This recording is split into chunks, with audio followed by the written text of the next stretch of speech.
Hello, friends. This is Dave Hurwitz, executive editor at ClassicsToday.com, here with great artists having a really bad day. And the great artist in question is Nicholas Harnoncourt, and the bad day in question is Beethoven's Pastoral Symphony, number 6. Oh my. This is really just, oh, you hear it and you just want to like hide. You want to bury your head and just, oh, it's horrible. Absolutely horrible. Why is it horrible? Let's talk about its horribleness for a minute and revel in the many, many ways that Harnoncourt finds to be absolutely horrible. Usually, I have a copy, I show it off. Well, I do have it. It's right up there in this huge pile of Beethoven stuff. I can't even be bothered to try and take it out if it's a little hole. I want it to stay there. But Harnoncourt, when he did his complete Beethoven cycle, it was a big deal. It was a very exciting thing. He did it with the Chamber Orchestra of Europe. He used partly period like brass and normal strings and other things, but playing in the period fashion. And it was really going to be a big deal. Everybody was rather excited about it because, he was one of the grand old men of the period instrument movement. And there had already been, Norrington and Hogwood and Gardner and some of these other people. I'm not sure what the exact chronology of it all was, but there were some other ones, and they were of varying degrees of interest, shall we say. But Harnoncourt was like the big guns, the heavy hitter, the big kahuna, And so we were all looking forward to hear what the big kahuna would do. Well, there were some oddities. There were some oddities that were exaggerated because Harnoncourt always exaggerated. Harnoncourt had this theory. The theory was that music should follow the rules of rhetoric, of oration, of Baroque oration. Even Beethoven, because, Beethoven, by the time he got to this stuff, was no longer doing the Baroque oration thing.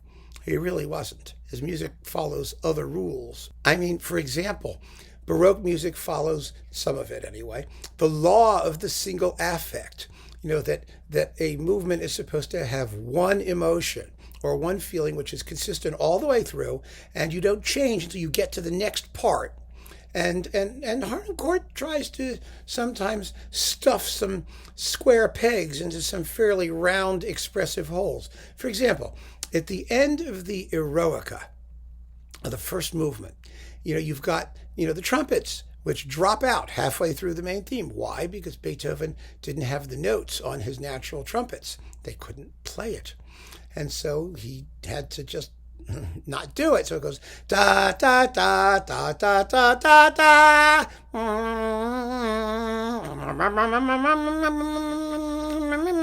like that. It's horrible.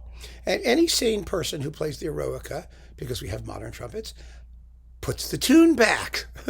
I mean, it really needs to be there. But no, following the laws of Baroque rhetoric, Harnoncourt enunciated the theory that the reason the tune cuts out is because it represents the failure, the death of the hero prior to the funeral march, which comes next.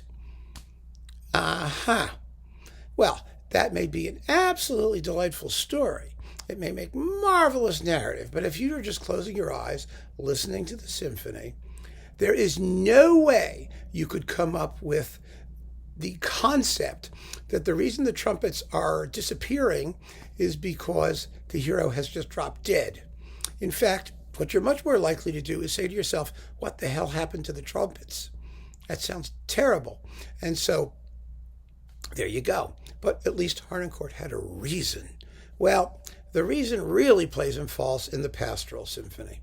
Because Harnoncourt, when the word pastoral pops up, it's a thing with Harnoncourt.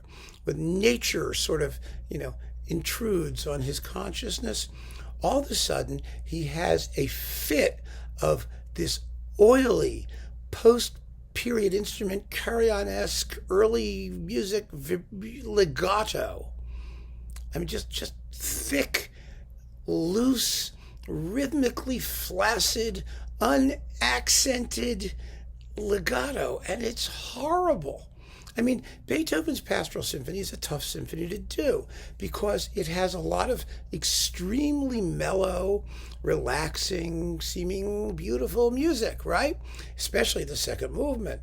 And so the first movement has to really be perky. It's got to, it's written for a very small orchestra. The trombones and the trumpets don't come in until the second half of the symphony. You don't get trumpets until the scherzo, and you don't get trombones until the thunderstorm and timpani. So the first movement is written for a very small orchestra, just horns, woodwinds, and pairs, and strings. That's it.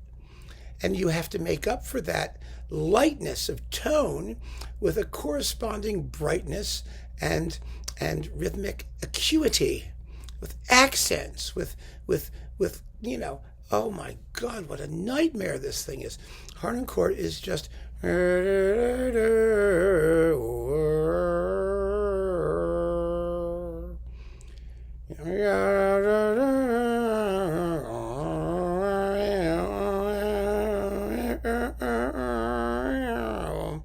get it? It's horrendous.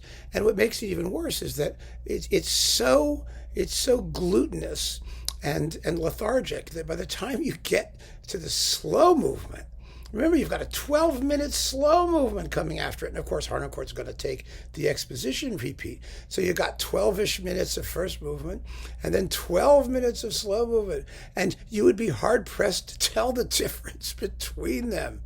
You really would. Now, of course, rhetoric being what it is, when he gets to the storm, he really does cut loose nicely, but we're back to it again for the happy peasants singing Thanksgiving that they survived the storm finale thing. Again, it's just awful. He has this overarching concept of lethargy, and it destroys the whole symphony. It is the worst pastoral symphony to come along until Pletnev. Let's put it that way. Pletnev was even worse. Okay, granted, nothing could be worse than Pletnev, probably, but Harnoncourt comes awfully close. And it was also unnecessary because aside from those quirky things like the end of the first movement of the Eroica and a few other things, it's a very good Beethoven cycle. It really is. It's got a lot of wonderful things in it and interesting ideas. Harnoncourt was always full of ideas, for good or ill. But boy, does he blow it in the Pastoral Symphony. Absolutely destroys the piece. It's a disgrace. It's an abomination. And it is a really, really bad day for all concerned. So keep on listening, friends. Thank you so much for joining me. Take care.